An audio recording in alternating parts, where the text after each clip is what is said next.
The final moments of a dictator broadcast by Iraqi national television.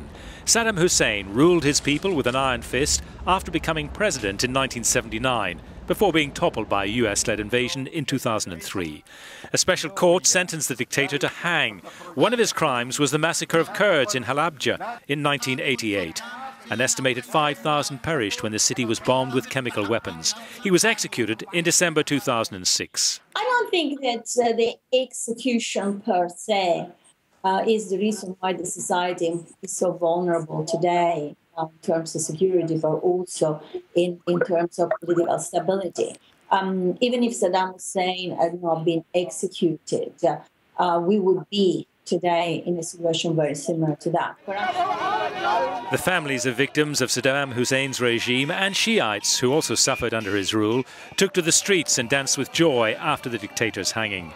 The US military said it had no part in the execution. The anger of the Sunni minority, about a quarter of the Iraqis, whose dictator came from the Shiite majority government, has fostered the emergence of the ultra-radical Islamic State, some of whom are former members of Saddam Hussein's military.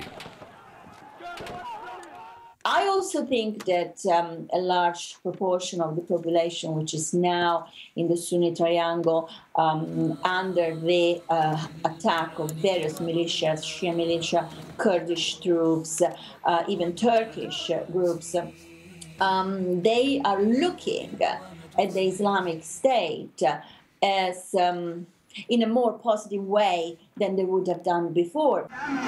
In 2011, former Prime Minister Nouri al-Maliki announced an initiative, 100 days to fight corruption. It was a toothless battle. The young Iraqi democracy, which was a dream of the American administration, failed to put an end to corruption and nepotism. By 2015, Iraq was ranked 161st out of 168 in the Global Barometer of Corruption, established by the NGO Transparency International. A lot of people in Iraq today look at the stability that the regime of Saddam Hussein produced with nostalgia in comparison to the chaos that they're facing today. But that doesn't mean, of course, that doesn't mean that Iraq cannot have a better government. It doesn't mean that Iraq is destined to be either, a failed democracy.